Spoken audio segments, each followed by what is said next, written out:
Alô, torcida brasileira, outra vez no palco das grandes emoções.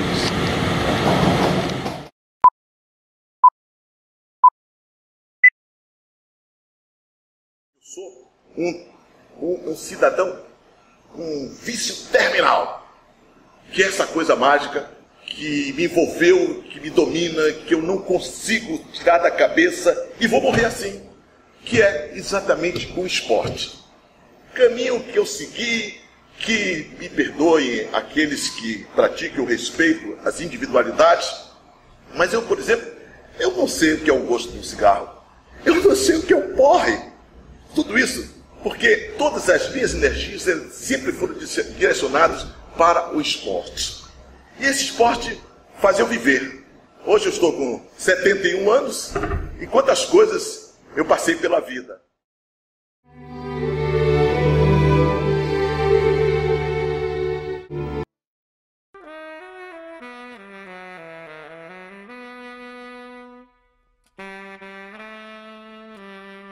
Meu nome é Arnaldo Santos Andrade, eu sou filho do seu Francisco Caetano de Andrade e da dona Aida Olino dos Santos.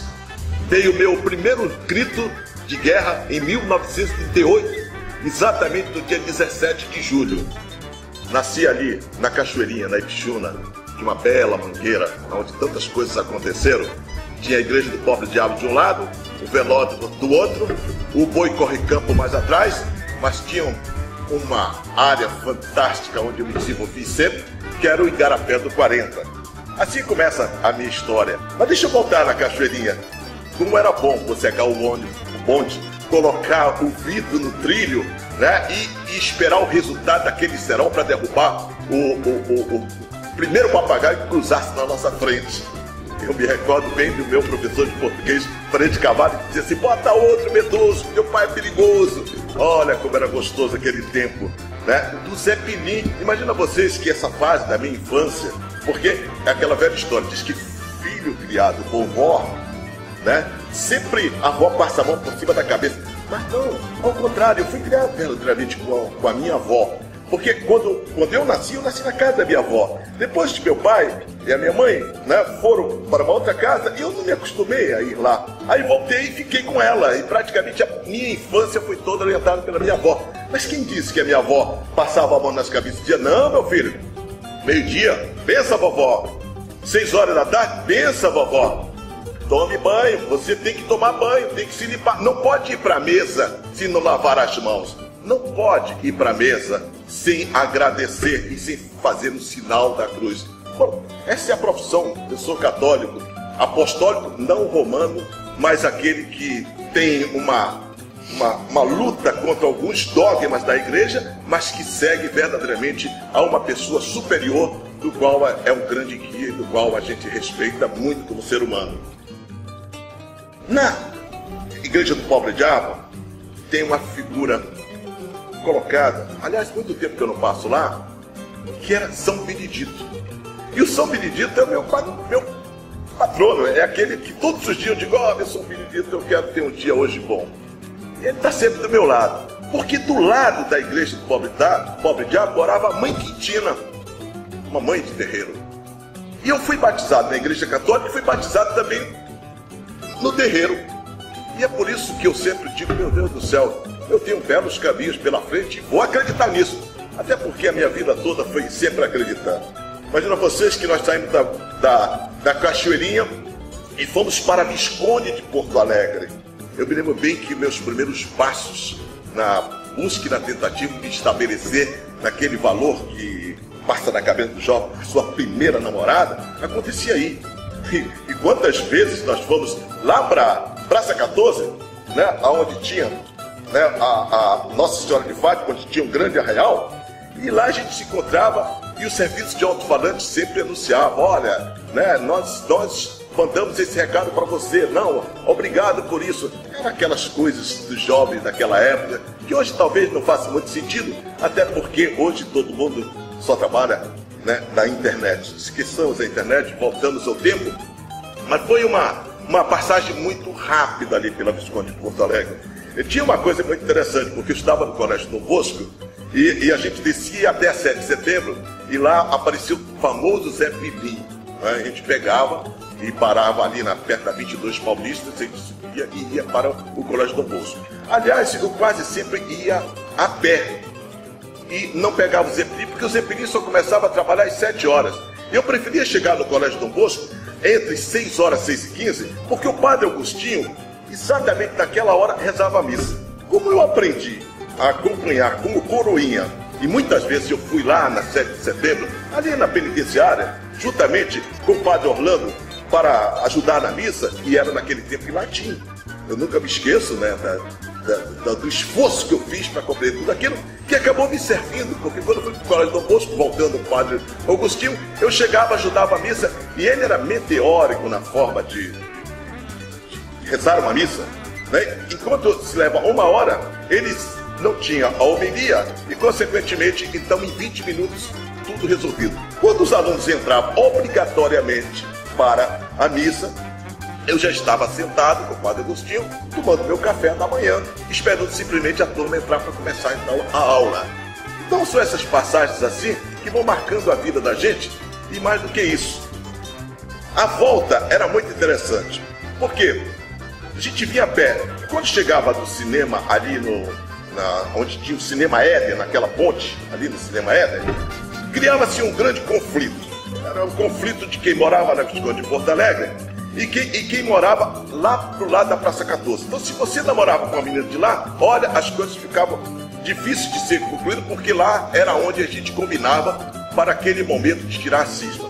Não se usava faca, não se usava relógio, não se usava arma, não se usava nada. Era quem resolvesse no tapa ou no morro.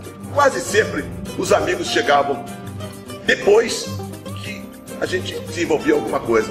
São recordações assim que vão passando na cabeça da gente para chegarem finalmente na Aparecida, aonde verdadeiramente lá eu me estabeleci, lá eu construí a minha vida, lá eu tenho assim uma admiração fantástica por toda aquela gente. Lá construí aos amigos e muitos amigos já foram embora e eu continuo aqui. Afinal, esse velho cronista tem 71 anos e lá eu aprendi muitas coisas na vida. O meu irmão, né, foi para o General Osório, eu fui para o Rio Negro. Aliás, eu sempre quis ser rio-negrino. As pessoas dizem que nem uma família não é tão perfeita assim. Porque como meu pai, o seu Francisco Caetano de Andrade, meu ídolo, era nacionalino, ferrenho, fanático, claro, evidente de que toda a família era nacionalina. Agora, eu não, eu era Rio Negro e fui para o Rio Negro. E lá eu comecei então a história da minha carreira profissional. Por quê? Eu jogava futebol de salão. Tinha o Carlos Coelho que trouxe lá e introduziu o futebol de salão. E como eu já no Colégio Dom Bosco, salesiano é assim, salesiano joga a bola antes de entrar na aula, no intervalo da aula, quantas vezes tirávamos uma manga e saímos chutando a bola ali nos intervalos.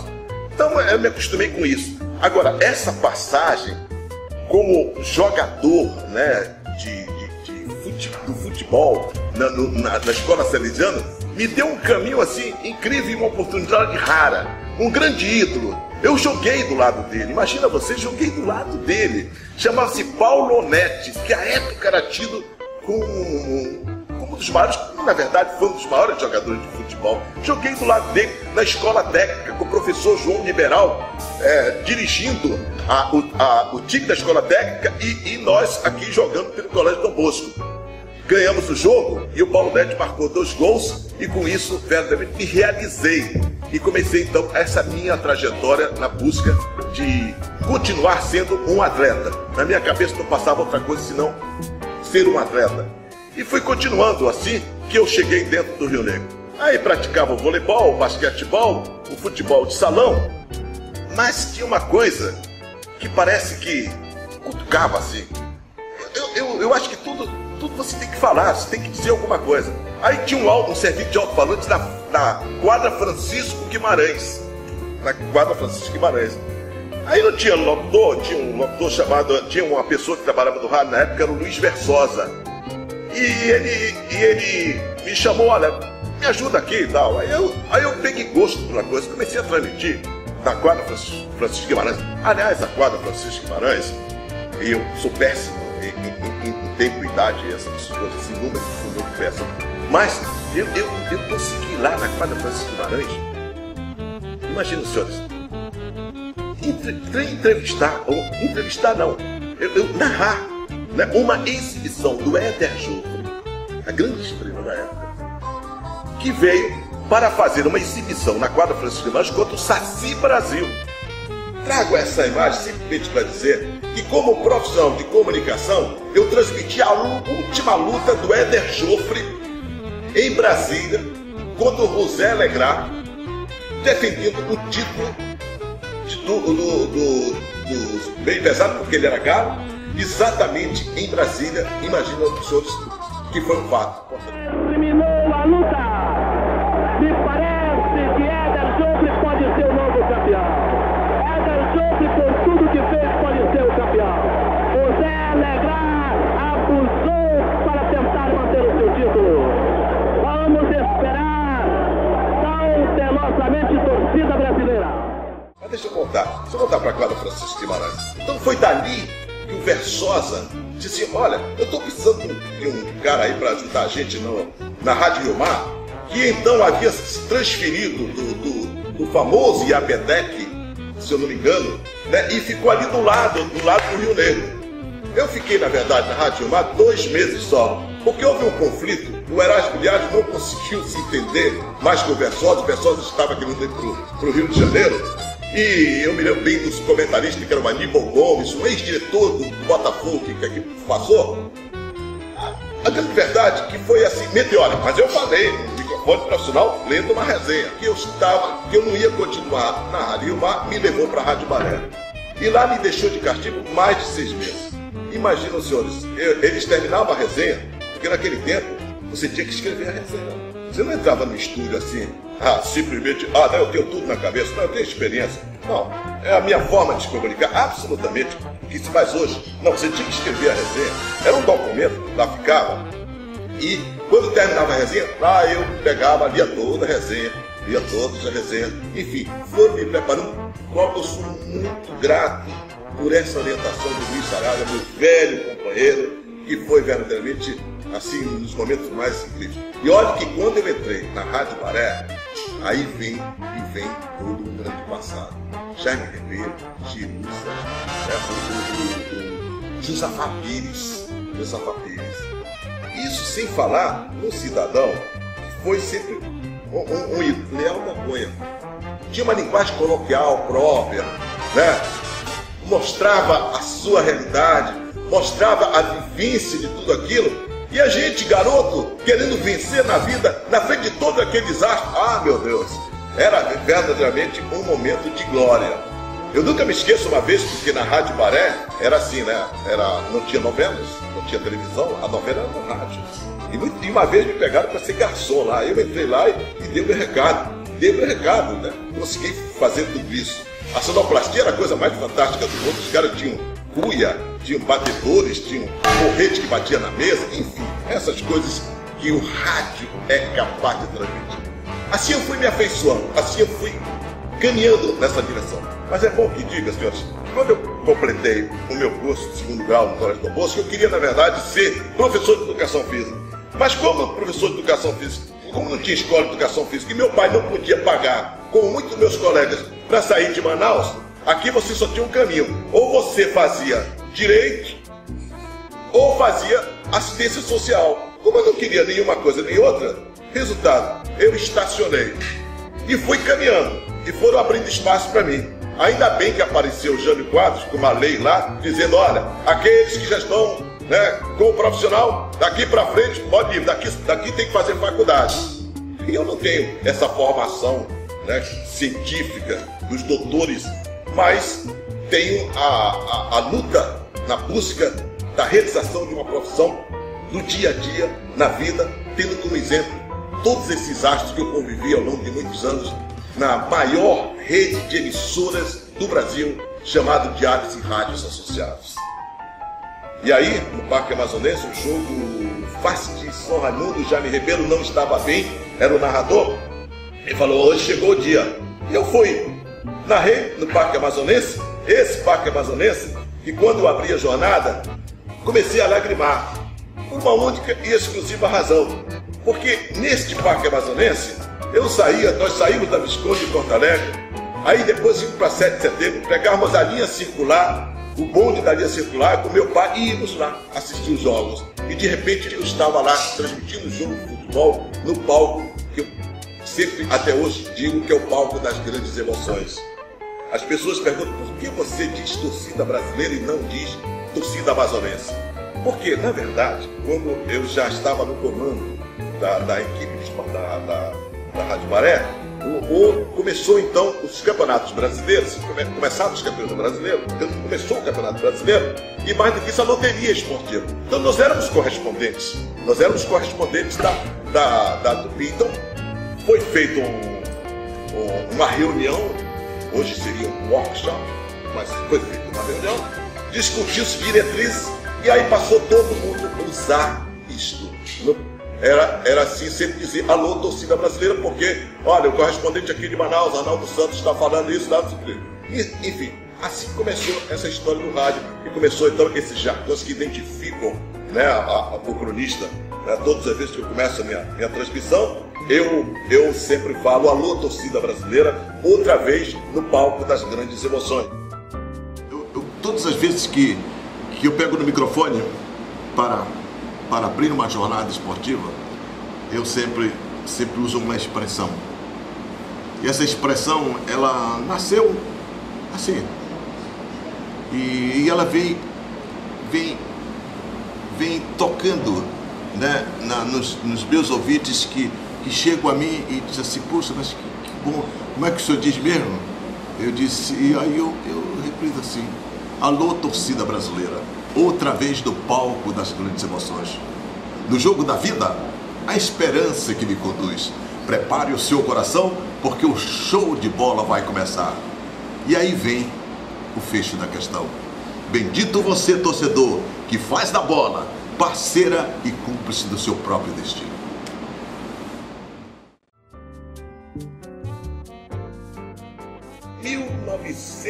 Ai, meu Deus do céu, 63, eu fiz minha primeira transmissão internacional, Santos e Milan. O Santos tinha perdido em Milão por 4-1 ou 4-2. Veio para jogar a segunda partida do Maracanã e ganhou-se a partida por 4-2. Foi a primeira transmissão. Essa transmissão foi muito importante, tão importante, porque quando a gente chegava no Maracanã, ficávamos ali atrás das cabines. Ora, você não tem altura, eu não tenho altura suficiente para poder. Então todo mundo caminhava para alugar as caixas de cerveja, que à época não era a caixa de hoje, era caixa de madeiras. E quase sempre de unia todas aquelas caixas tepava.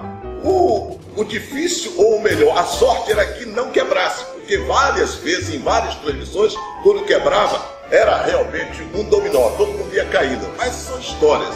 E eu nervoso, porque minha primeira transmissão na Super Rádio Baré de Manaus, tinha um cidadão lá, um alemão lá da ITT, que no tempo não era Brasil, era ITT, né? ITT. E você nem sabia se chegava ou não. E ele, o alemão, disse, ô índio aí, ô índio da Baré, conta aí até 40 e começa a transmissão.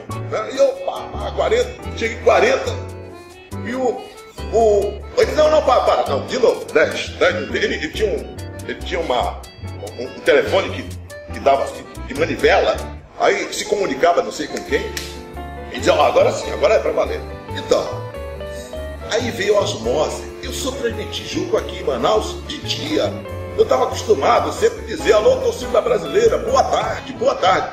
Naquela noite, maravilhoso, nervoso, eu dei um sonoro, boa tarde, boa noite, que os meus companheiros todos ficaram me olhando e eu não tive dúvidas. Fui em frente. Vocês ouviram boa tarde? Torcida brasileira. Porque, na verdade, hoje, nesse boa noite, é diferenciado para você, então inventei. Mas saí dessa. Mas foi, na verdade, minha primeira grande mancada. Mas uma mancada cheia de felicidade. Estava realizando meu sonho. Eu estava finalmente chegando no Maracanã, o sonho de qualquer cronista esportivo. Maracanã que depois voltamos tantas vezes e tantos momentos inusitados que a história vai registrar.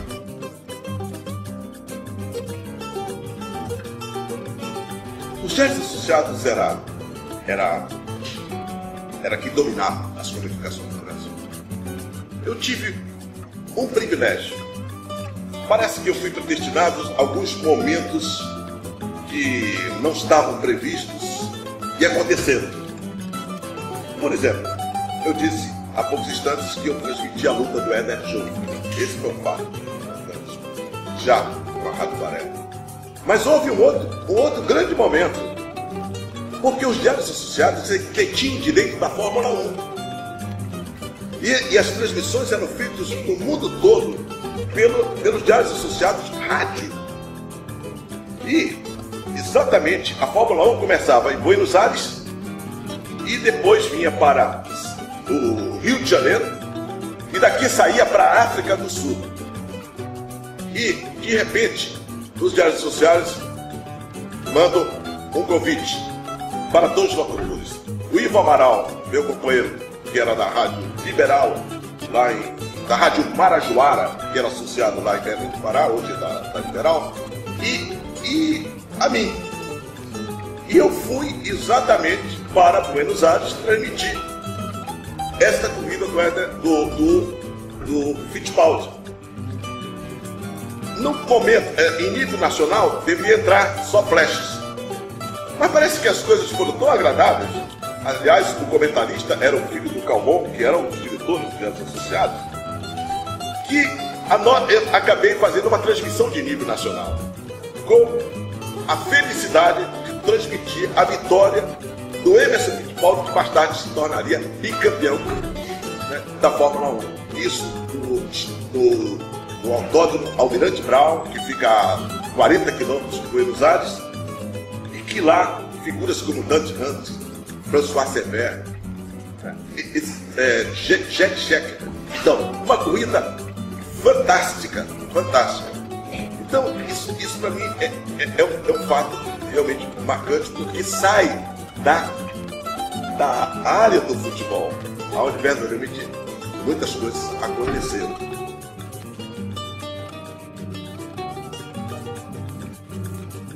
E o futebol, que é o esporte mestre, né? onde a gente passa e dedica muitas horas, tem muitas histórias para contar. E as histórias que a gente tem no futebol são talvez em alguns momentos inusitados, outros tristes, em outros de grandes alegrias. Mas eu sempre acho que quando a gente navega no tempo, a gente deve falar das coisas tristes, deve falar das coisas alegres. E uma das coisas alegres da minha vida com o futebol foram registrados exatamente no Vivaldo Lima. E por incrível que pareça, né, eu participei desde o primeiro grande momento. Eu entrevistei no programa S do Esporte ao mesmo tempo Pelé, Clodoaldo, Jairzinho e o Carlos Alberto. Depois eu entrevistei o Pelé quando veio jogar contra o Nacional aqui, que foi até no estádio da Colina. O Pelé era uma pessoa, era um líder amigo. Eu nunca me esqueço nesse jogo que ele atuou contra o Nacional. No estádio da Colina, o Santos estava na maromba. O meu querido amigo Teófilo Mesquita, que era plantonista, me pediu para assistir esse jogo. Então ele foi numa Kombi da Rádio Baré e só tinha aquela ponte, né, que ainda está lá, e que era mão e contramão ali, mão e contramão. Nós já estávamos no estádio, porque eles nos deixaram do estádio e foram buscar o Teófilo. Daqui a pouco o João Bosco Ramos de Lima chega assim: rapaz, aconteceu um desastre horrível na ponte. E parece que foi com o carro da Rádio Baré. Eu saí como louco correndo lá. Quando eu vejo o Teófilo Mesquita estava com a fratura exposta na perna. E aí, o que aconteceu? Fechou de uma tal maneira que não dava para passar ninguém ali. E o jogo estava para começar e não tinha jeito. Nesse inteirinho só tinha um jeito. O ônibus tem que pegar o time do Santos. Acompanhei no mesmo carro com o Flaviano de Monte, nós fomos na maromba. Quando entramos na Maromba, né? Lembra-se da Maromba, né?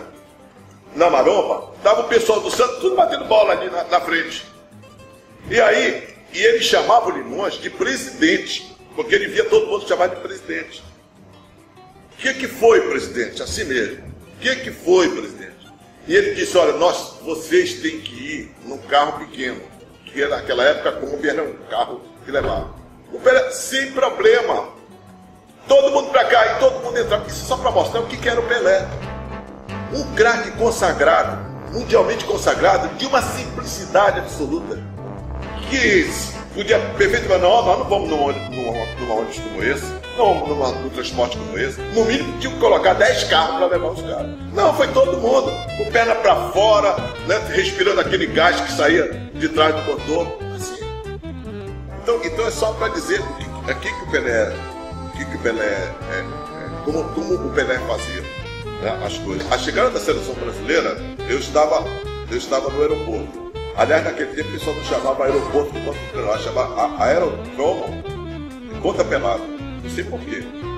Era aerodromo de Ponta Pelada. Se você pegar os jornais da época, você vai ver isso.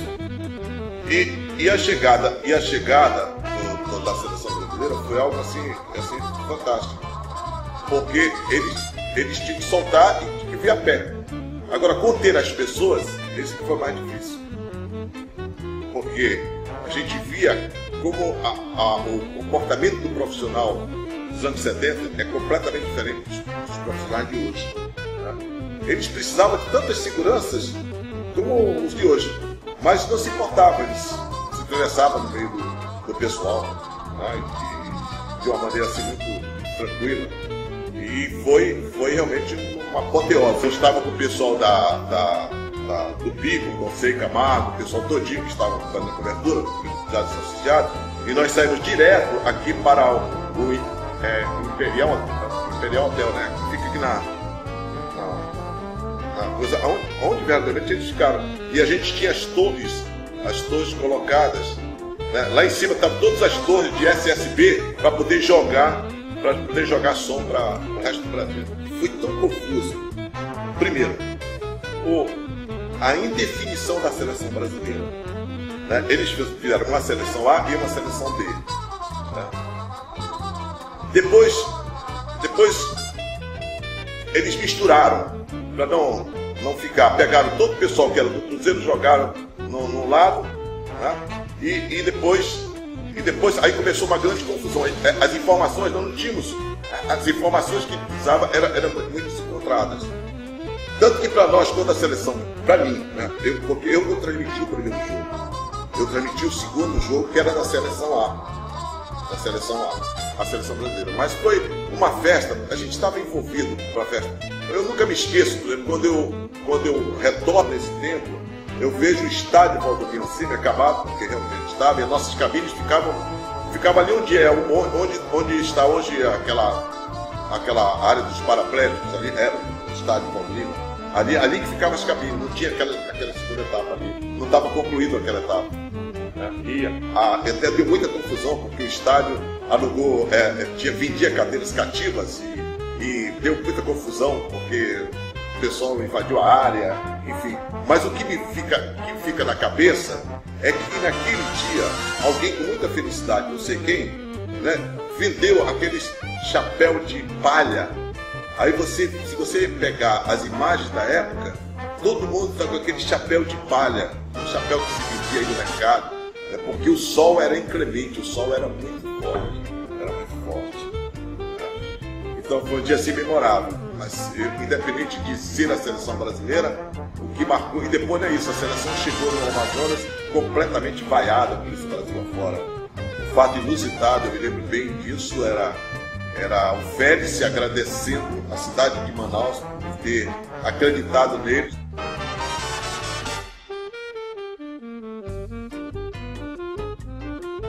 Sou fluminense, eu sempre digo, o pessoal dos torcedores do Fluminense da atualidade, às vezes não gosto muito quando eu dou a minha definição sobre o time atual do Fluminense. Né? Principalmente os meus queridos amigos da Young Flu, ali da Aparecida. Mas eu digo sempre para eles, amigo, eu conheci, né, o auge do Fluminense com Castilho, Pedro Pinheiro, Jair Edson Bigode, Tele, Carlyle, né? Didi, às vezes Robson, né? Escurinho. Né? Então esse é um time diferenciado.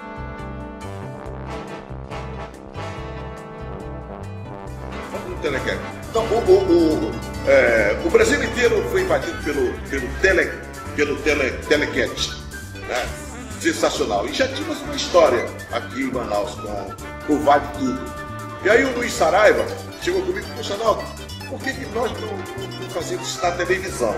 Aí eu peguei e fui lá conversar com o pessoal da televisão para ver se tecnicamente a gente podia fazer. E do lado da televisão tinha assim uma área assim, que não era muito usada. Você tinha que colocar um ringue aqui, dá pra gente fazer e trazer o pessoal um pouquinho de celular para lá. Aqui dentro do estúdio não dá, porque vai haver muita briga. Não, aí, bom, moral da história, quando nós programamos tudo isso, o primeiro programa foi dentro do estúdio. E o primeiro programa dentro do estúdio foi realmente sensacional, porque choveu, tinha que colocar, tinha que ir para lá, não podia gravar, não podia fazer nada. Aí você pergunta assim, mas telecat, você tá... Mas aqui era teleringue. É verdade, porque eu estarava chegando à seguinte conclusão: por que ringue tá? Ora, se tem um ringue, por que se vai dizer telecat? Vamos fazer teleringue. E aí, a partir daí, todo mundo esqueceu o telecat e passou a usar teleringue. Então, eu era apresentador, o Saraiva era o comentarista. Nesta mesma noite da estreia, houve um fato inusitado. O Lothar disputou uma luta contra o Tarzan, que nós mandamos buscar com uma grande atração, que era aqui de Roraima, Paulista Roraima. E ele, o Tarzan, entrava com uma arara no braço. E foi verdadeiramente espetacular, sensacional. Ele entrou, fez toda aquela encenação e depois, para começar, no intervalo, colocou a arara no único local onde tinha roupa, onde mudava-se a roupa, porque era uma coisa muito apertada, e colocou a arara lá. E a luta se desenvolveu aqui dentro de uma trajetória, porque é bom que se diga que nesta época nós tínhamos um compromisso com a Polícia Federal. O teleringue, tá? Era uma demonstração de técnica e arte, aonde na Polícia Federal já sabia quem ia ganhar e quem ia perder, porque senão eles não liberavam. Então, o que aconteceu? Eles fizeram a luta e o Lothar perdia a luta, porque o Tarzan era grande astro e saiu de lá. Só que o Lothar perdendo a luta, nós ficamos entrevistando o Tarzan e o Lothar foi para mudar a roupa. Só que a arara havia feito cocô em cima da roupa do Lothar. E o Lothar gritou lá que a sorte foi isso, e queria matar a arara. Aí, resultado, foi uma briga que veio a ordem expressa pra gente: aqui, se chover, não tem teleringue, tudo tem que ser lá fora. Então foi assim que começou o teleringue, onde figuras importantes, né, como Silva, né, que era um grande mocinho, tinha o Lothar, que era isso, tinha o Lobo Selvagem, que era uma fera, Lobo Selvagem, El Cholo, né, um peruano que, verdadeiramente, ele nos ajudou muito, porque ele já praticava no Peru, no Peru, isso, o telecat era uma coisa assim, espetacular. Então, montamos todos esses astros, nós criamos depois uma figura assim, meio lendária, o Demolidor, que a cidade não sabia quem era, somente eu e o Saraiva sabíamos, e os dois irmãos que nos davam proteção, que era o Edgar Monteiro de Paula, filho de uma família tradicional do Amazonas. O difícil era a gente tirar ele de casa para poder lutar, porque a família Monteiro já dominava muito bem o karatê.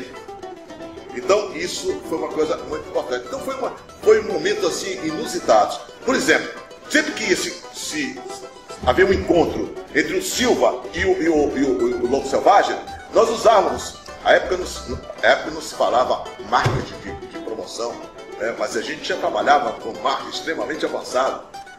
O Silva ficava namorando ali no IAA, e o Lobo Selvagem ficava batendo papo com o pessoal aqui na Loja Seta, ali na convivência daquela agonia que o pessoal chamava Canto do Cufu Chico. Aí o Silva descia, a gente já sabia que tudo estava preparado. O Silva descia, então os dois se encontravam e começavam uma briga. A essa altura, a banda Luquinha saía da Marechal Deodoro, pegava, botava dentro e levava para dentro. Que me perdoe as autoridades. Mas o Mariolino Sapieiro já nos deixou. Eles sempre nos ajudavam. Tudo bem, tá certo, daqui a pouco a gente libera eles. Então, quando ia para o ringue, era algo fantástico. Porque, na verdade, tudo isso era um grande show. E a gente não pode negar, mas um show de arte, né? E que verdadeiramente encantou e mexeu com as massas. Quantas vezes eu tirava o Edgar vestido fantasma e os taxistas iam todos atrás, a gente entrava ali em frente ao Bosque Clube, era só mato ali, onde estava a maromba, tem aquilo ali, né? E tinha um lupanar, não sei o nome, da Verônica, né? Assim, da Verônica. A gente entrava ali para poder tirar o Edgar da luta. Então, são coisas assim que marcam na vida da gente, a gente vai contando essas histórias, vai falando. É isso que ela é ringue.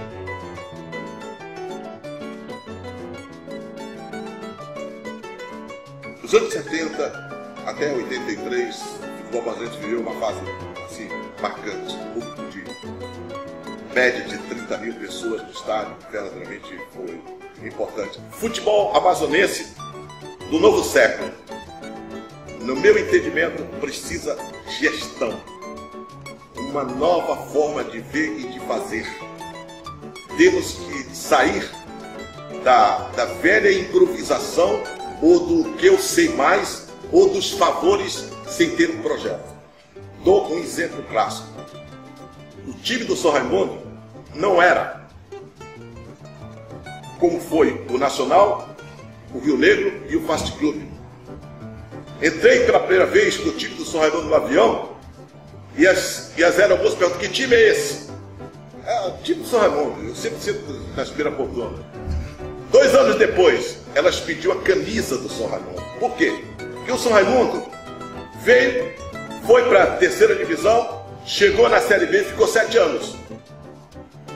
O aeroporto de Congonhas, o aeroporto de Brasília, aonde convergiam os vários times se locomovendo no Campeonato Brasileiro, no começo, todos ignoravam o time do São Raimundo. Já depois de 3 anos, todos se abraçavam e trocavam ideias. Então nós estamos precisando de uma referência, de um projeto que verdadeiramente faça com que as massas incontidas de torcedores sem convicção, ou aqueles com convicção entristecidos pela realidade atual, volte outra vez a sentir orgulho de ser o futebol amazonense. E sem uma gestão profissional, com objetivos claros, não avançamos, senão com esse pires da mão que precisa do governo e que quase sempre não se conduz absolutamente a nada. Eu tinha um comentário na Rádio Maré, que eu fazia todos os sábados, e o Zezinho, que era o dono da Casa Nova, ele era, não digo meu fã, ele me ouvia, e ele achava que eu podia fazer esse comentário na televisão, me chamou, disse: patrocínio. Aí nasceu o Casa Nova Magazine na televisão. Eu fui para a televisão. Eu nunca me esqueço que lá estava o Heron, Risato, que tinha chegado, e fizeram uma reunião comigo. Eu tive que escrever o texto todinho, porque você, naquele tempo na televisão, você tinha que olhar para a câmera e não tinha o telefone. E escrevi o texto e tal. Enfim, todo aquele preparativo, e eu fui para o ar. Só que o Zé Augusto foi que me apresentou. Estava sentado numa poltrona, ele na outra, e ele me apresentou. Só que, quando ele começou a falar, né, da minha vida como locutor esportivo, e a partir dali, né, ocupando um cargo na televisão, eu peguei e deixei propositadamente aquele papel cair no chão. Ora, como era ao vivo, não era gravado, ninguém podia mais entrar ali. E eu fiz um comentário exatamente como eu faço no rádio, olhando para as câmeras e falando como eu falo, gesticulando muito. Bom, moral da história. No outro dia, eu disse a Eduardo Ribeiro, antes de chegar no campo do Fuxico, eu tive abraços e mais abraços, porque eu estava inaugurando o teleprompter, porque olhando pela primeira vez nas câmeras, e as pessoas diziam: poxa, finalmente alguém falou com a gente olhando pra gente. E a partir daí eu fazia apenas um roteiro, estudava evidentemente esse roteiro e fui passando. Ora, o tempo passou e cada dia mais aumentou essa audiência e eu fui convidado pelo seu Antônio Andrade Simões, com o seu Petrônio Pinheiro, para uma reunião na Papaguara. Eu me lembro bem que quem foi o intermediário foi o Ulisses Paz, que era um jornalista. E eu fui pela primeira vez apresentado para o seu Simões e o seu Petrônio. E eles disseram, olha, nós queremos patrocinar, Papaguara quer patrocinar o seu programa. Quanto é que custa? Aí eu falei, olha, se o contrato está terminando, mas esses assuntos, o senhor tem que falar com a dona Sargento. Eu sempre fui esquisito nesse sentido. Não fala com a dona Sargento. Não, mas nós queremos isso. Aí foi e houve a reunião com a dona Sadia e eles acabaram oferecendo 3 vezes mais para convencer que eu deveria ficar. Bom, com o advento da Coca-Cola, né, saía Manaus, saía a Casa Nova Magazine e entrava então o AS nos Esportes, Arnaldo Santos nos Esportes. E aí começou uma trajetória, né, do AS nos Esportes, e que me deixa muito feliz, porque quando eu caminho pelas ruas com meus 71 anos, eu encontro muitas pessoas que me abraçam e dizem, olha, aqui esse é meu filho é esse cidadão, né, que nos orientou na geração dos anos 70. Por quê? Porque eu saía de lá, ia para o Guanabara Clube de Campo, nós tínhamos uma pelada no final de semana do Guanabara Clube de Campo. Quando eu chegava lá, os garotos tudo, fala do meu nome. Então eu comecei a pensar, puxa, como é que se faz? Aí comecei a estudar. Naquele tempo era assim, paz e amores. Era assim, paz e amores. Era assim que se falava, né? Aí eu procurei ver lá com os bandeirantes, né, os escoteiros, e eu vi que ninguém quase usava este dedo aqui. Eu digo, bom, se todo mundo já faz assim, se eu puxo esse dedo, eu já tenho 3 pontos. Por quê? Porque na minha cabeça eu tinha que falar de 3 pontos que orientaria daí para frente toda a história desse programa. Que era a trilogia que passou por tantas gerações. Que era a pergunta: o que você quer do seu filho? Que seja bom. Então seja bom filho. Ora, ninguém quer um filho que não estude. Então, seja bom filho, bom aluno. E, obviamente, eu tinha que ligar a profissão. Então, seja bom filho, era com essa mão, seja bom filho, bom aluno e bom de bola. Por quê? Craque na bola, craque na escola. E eu terminava sempre o programa dizendo ainda mais, um sonho tranquilo, garotado. Isso marcou toda uma geração, eu fico muito feliz de ter dado essa contribuição. Eu nunca me esqueço da Zilka Salaberry, aquela grande artista da Globo, da TV Globo. Ela esteve em Manaus e ela torcia pelo mesmo time que eu. E como o meu programa, na verdade, era um programa ao vivo e que tinha um espaço, né? Todas as grandes personalidades que chegavam iam no programa. E a Zilka Salaberry, à época, ela tinha um sítio do Pica-Pau Amarelo, era grande figura. E ela foi lá, no meu programa. E nós batemos um papo muito agradável, ficamos amigos, porque ela disse, eu sou fluminense, eu digo, eu também sou fluminense. Enfim, caminhamos pela 7 de setembro, pela Eduardo Ribeiro no outro dia, todo mundo abraçando, uma festa enorme. Não sabia eu que, 2 anos depois, eu teria a maior felicidade, a maior satisfação do que fez a Zilka Salaberry, com a figura mais importante da minha vida, aquela que me amamentou, aquela que me carregou no ventre, aquela que me colocou no mundo, que era minha mãe. A minha mãe estava passando férias lá no Leme, na pracinha lá, e de repente a Zilka Salaberry, que morava lá perto, desceu e todo mundo correu. Ora, minha mãe tinha que fazer a mesma coisa. Chegou lá para pedir autógrafo. E aí, a senhora, não, meu nome é Aida Santos. De onde a senhora é? A senhora é aqui do Rio de Janeiro? Não, eu sou de Manaus. Ela disse, de Manaus? Manaus eu tenho um grande amigo, se chama Arnaldo Santos. A minha mãe disse simplesmente para ela, ele é meu filho. Sabe o que significou? A Zilka pegou a minha mãe, e a minha mãe conheceu todos os bastidores da Rede Globo, que talvez para ela foi a maior felicidade que podia acontecer, né? Para uma pessoa que que conheciam por trás de tudo aquilo, com o amor, a dedicação, o carinho, o afeto daquela figura. Como é bom, né? A gente caminhar no tempo. Essa é a televisão. E a televisão tem muitas histórias para contar.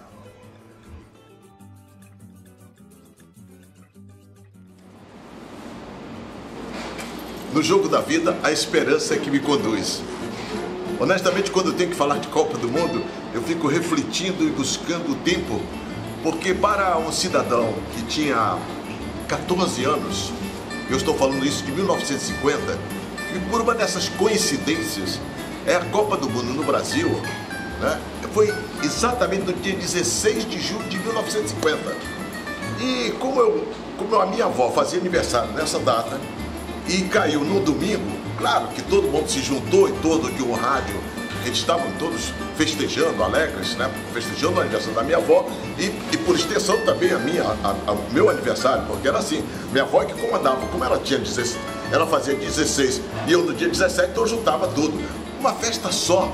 E eu fiquei olhando porque quando começou o jogo do Brasil, havia uma expectativa muito grande das pessoas em torno do rádio. Estava lá o seu Caetano, meus tios, né, alguns convidados e todos voltados com um riso nos lábios.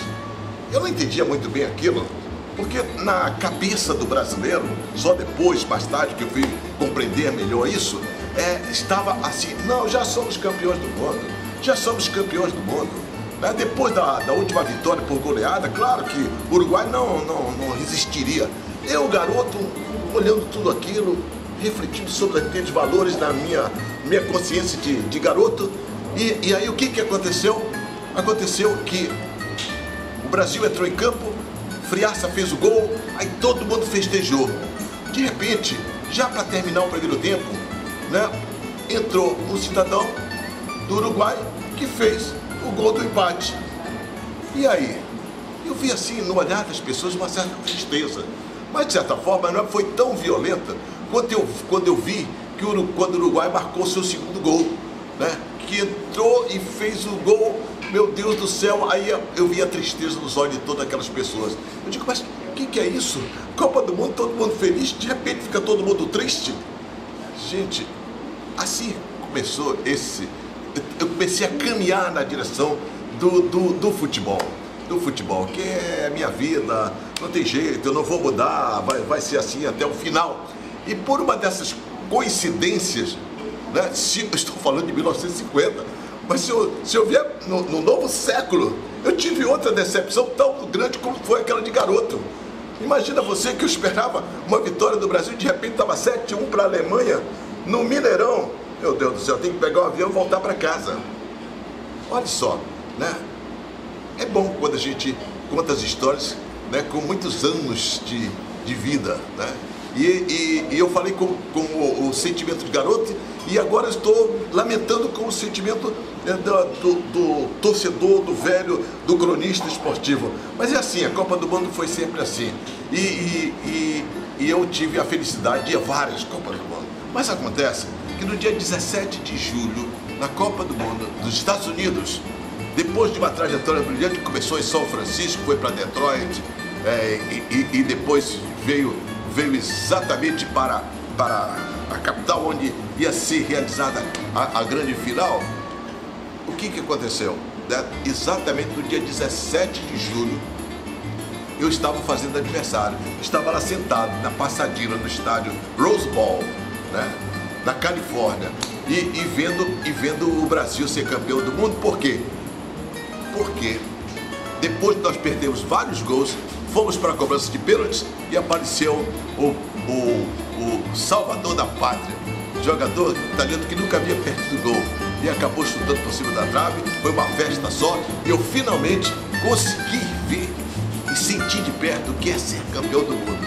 Isso para mim é muito agradável. Outras Copas vieram, mas simplesmente como participação, porque já tinha realizado o meu grande momento. Ou seja, né, ouvir o hino nacional brasileiro, a subida da nossa bandeira pátria e, com lágrimas nos olhos, sentir de perto o que é a vitória numa conquista espetacular, que foi a vitória que nós tivemos nos Estados Unidos.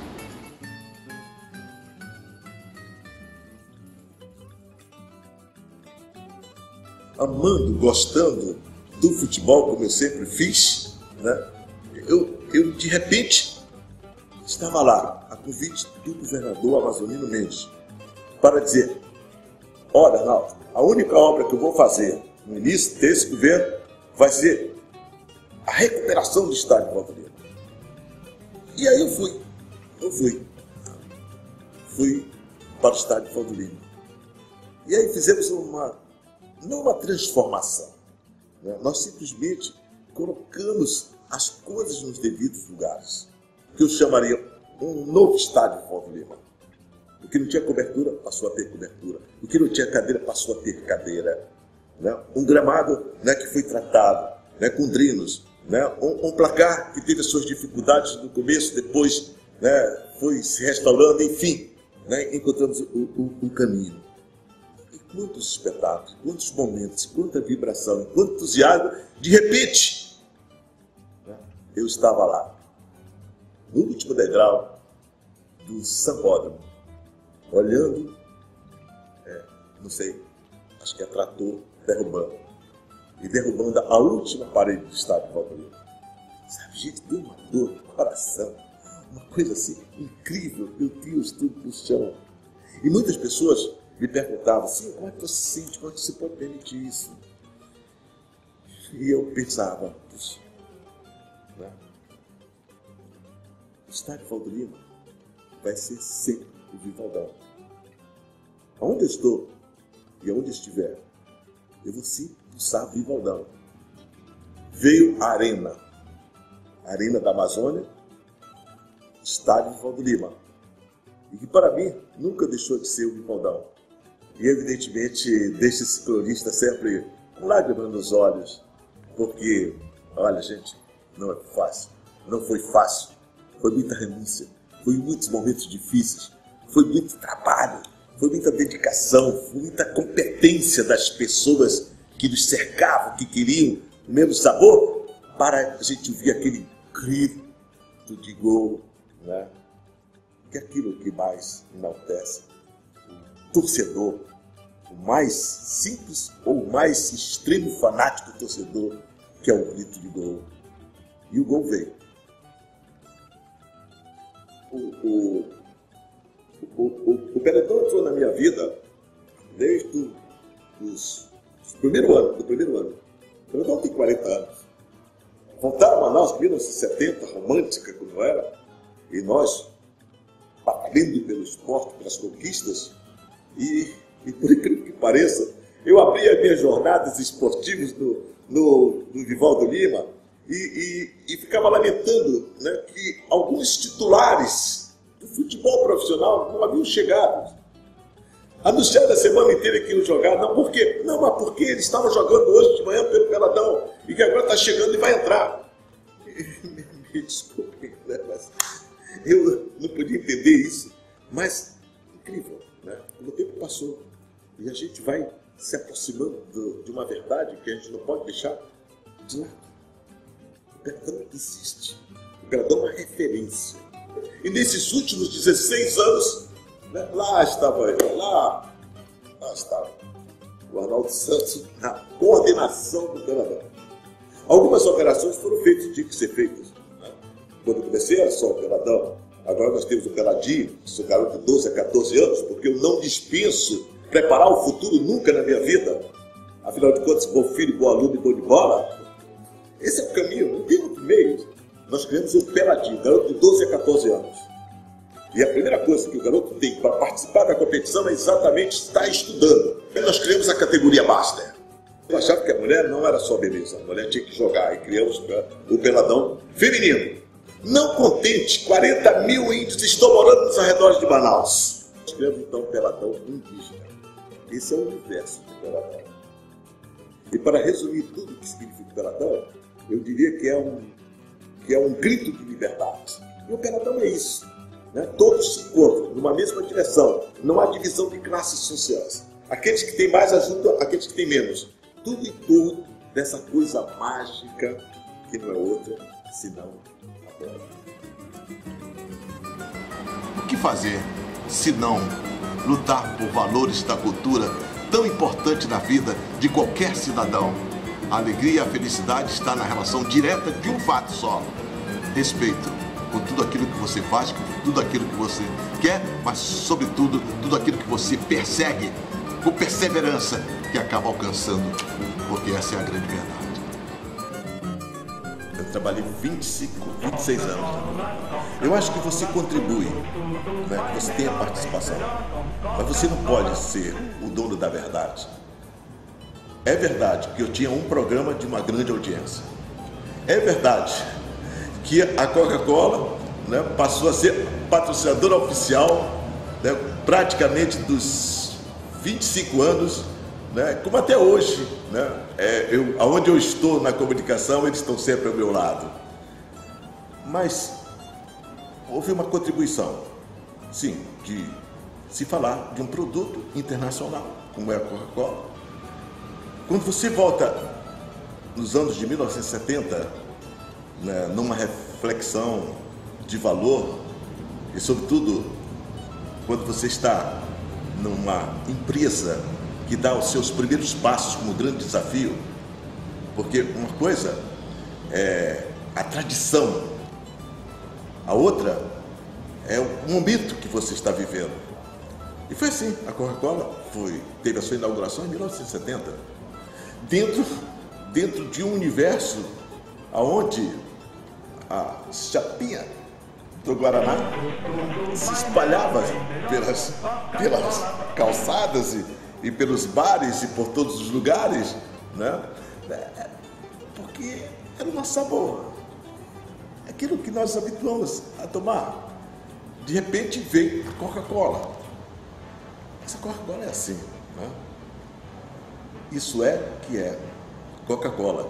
Esse foi o primeiro gin, né, que ele passou naquele momento e foi conquistando o seu espaço, foi o seu consumidor imediato, passou a multiplicar no seio da família, e eu tenho certeza absoluta de que muita gente, né, não trocou o Guaraná pela Coca-Cola, mas passou a ter Coca-Cola junto com o Guaraná.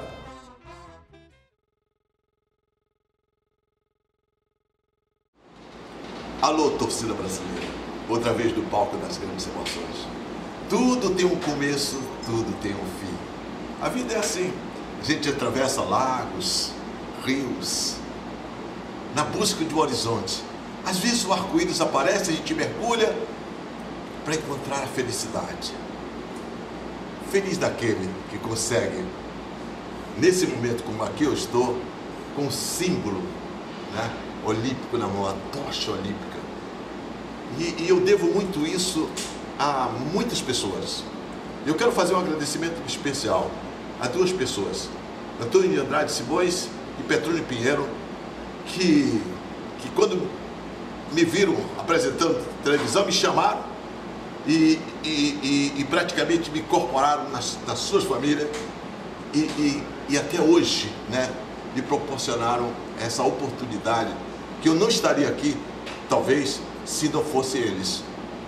E essa tocha foi um presente da Coca-Cola, que foi patrocinadora oficial das Olimpíadas, né, e disse: olha, está aqui a tocha olímpica que você carregou, é o fogo olímpico.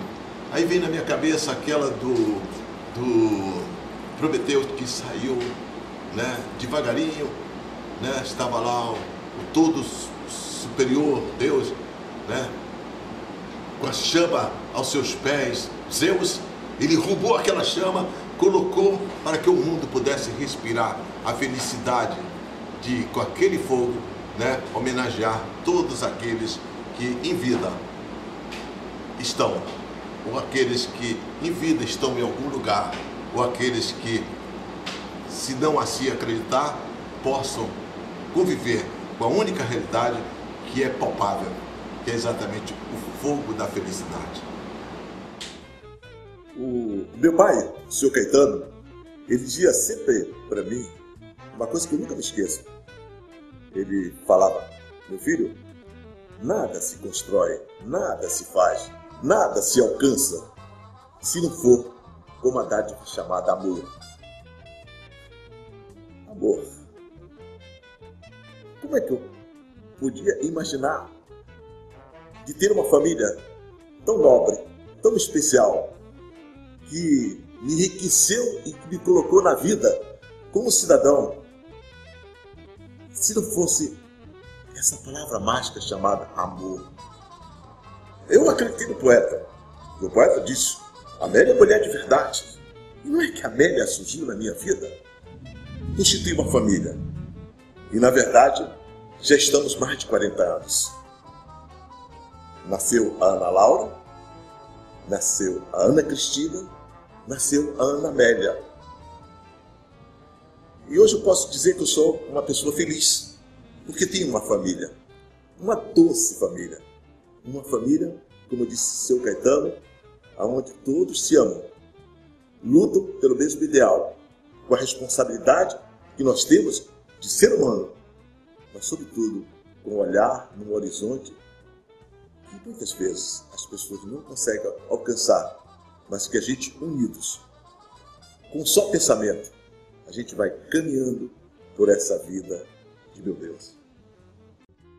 O Assis Chateaubriand reunia todo mundo numa churrascaria que ficava na Lapa e prestava uma homenagem.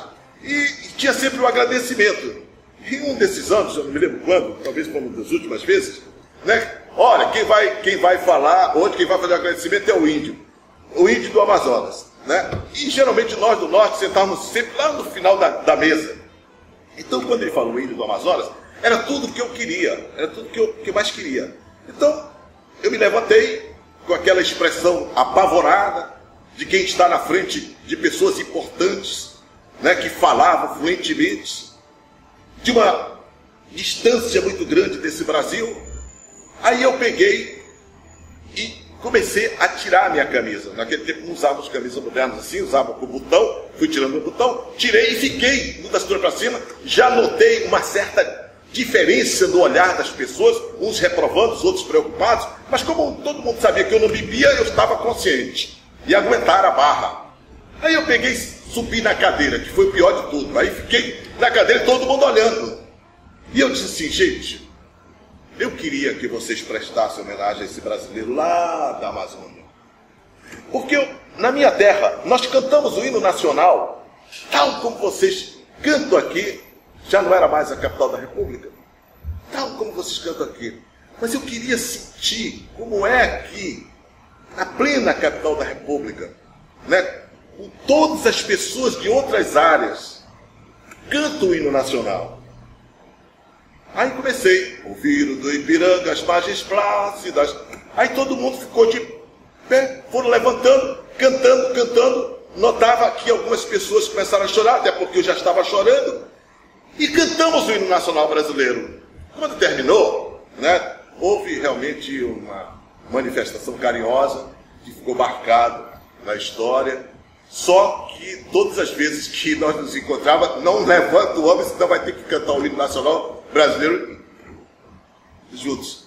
É uma passagem da vida da gente que marcou e que a gente fica feliz por ser amazônica. Por isso que eu falo assim com esse entusiasmo.